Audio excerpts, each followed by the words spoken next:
रेवाड़ी में आज गुरु रविदास जयंती के अवसर पर कांग्रेस विधायक चिरंजीव राव की अगुवाई में कांग्रेसियों ने चलाया हाथ से हाथ जोड़ो अभियान।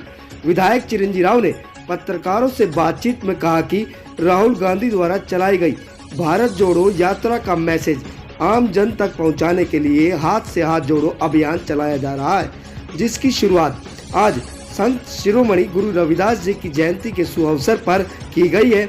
कल रेवाड़ी शहर के बाजारों में इस अभियान को चलाया जाएगा, जिसके बाद यह अभियान रेवाड़ी विधानसभा के सभी गांवों तक जाएगा। बजट को लेकर विधायक चिरंजीव राव ने कहा कि हरियाणा की अनदेखी की गई है। ई टेंडरिंग के विरोध पर बोले कि पंचायती राज को खत्म करने का प्रयास कर रही है हरियाणा सरकार। रेवाड़ी में बनने वाले एम्स को लेकर कहा कि आज तक एम्स के शिलान्यास के लिए एक ईंट भी नहीं रखी गई। उन्होंने कहा कि एम्स तो आने वाले समय में कांग्रेस की सरकार ही बनाएगी। रेवाड़ी नगर परिषद को लेकर कहा कि रेवाड़ी नगर परिषद भ्रष्टाचार का गढ़ बन चुकी है, जिस पर सरकार को संज्ञान लेने की आवश्यकता है।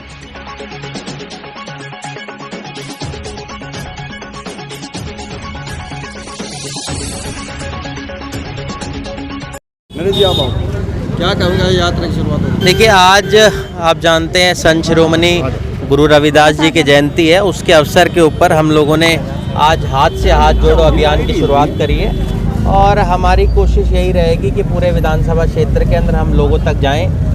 जिस संकल्प के साथ राहुल जी ने यात्रा की शुरुआत की थी, भारत जोड़ो यात्रा की, कन्याकुमारी से लेकर कश्मीर तक, उस मैसेज को लेकर हम लोगों के बीच में जाएंगे।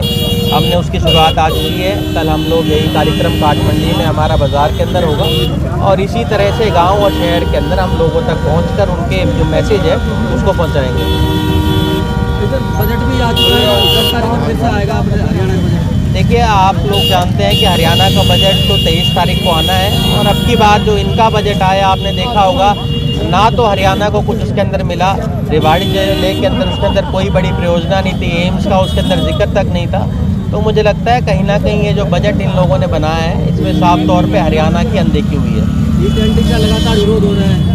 ई टेंडरिंग का लगातार विरोध हो रहा है। देखिए, ई टेंडरिंग का विरोध इसलिए हो रहा है क्योंकि जो हमारे सरपंच हैं, तो आप जानते हैं 2 लाख से कम के अंदर एक गली भी नहीं बन सकती है। तो उसके अंदर मुझे लगता है कहीं ना कहीं पंचायती राज सिस्टम को कमज़ोर करने का काम ये लोग कर रहे हैं। तो मैं तो यही कहूँगा कि उनकी जो समस्याएं हैं सरपंचों की, वो सरकार को सुनकर और जल्द से जल्द इसको ख़त्म करना चाहिए।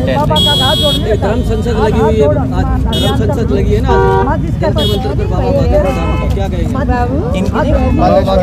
वो मामला एक एम्स के बाद वो लगातार देखिए, एम्स का तो मैंने आपको बताया 2015 के अंदर इसकी घोषणा मुख्यमंत्री जी ने करी थी और उसके बाद प्रधानमंत्री जी स्वयं उसकी घोषणा 2019 के अंदर कर चुके हैं। उसके बावजूद आज तक उसका शिलान्यास नहीं हो चुका है, एक पत्थर नहीं वहाँ पर लगा है और ज़मीन तक एक्वायर नहीं हुई। मुझे नहीं लगता ज़मीन के ऊपर उसका काम आने वाले समय के अंदर भी हो पाएगा और जब हमारी सरकार 2024 के अंदर आएगी, एम्स हम लोग ज़रूर बनाएंगे।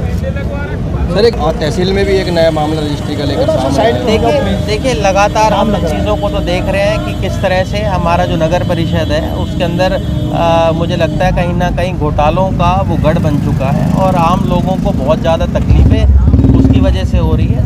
मुझे लगता है प्रशासन को उस और ध्यान देते हुए उस पर कार्रवाई करनी चाहिए। और पिछले दिनों में हमें आपके संज्ञान में भी आया होगा कि करीबन 8.5 करोड़ रुपए बकाया हैं बिजली विभाग की तरफ हमारे कमेटी के, और उनके पास अब कनेक्शन उनका काट दिया गया है और जनरेटर के ऊपर वो चल रहा है और वो जनरेटर भी शमशान घाट से वो लाए हुए हैं। तो बड़ी शर्मनाक ये घटना है और जल्द से जल्द इनको बिल भरकर और वो शमशान घाट का जनरेटर है उसको वापस वहाँ भेजना चाहिए।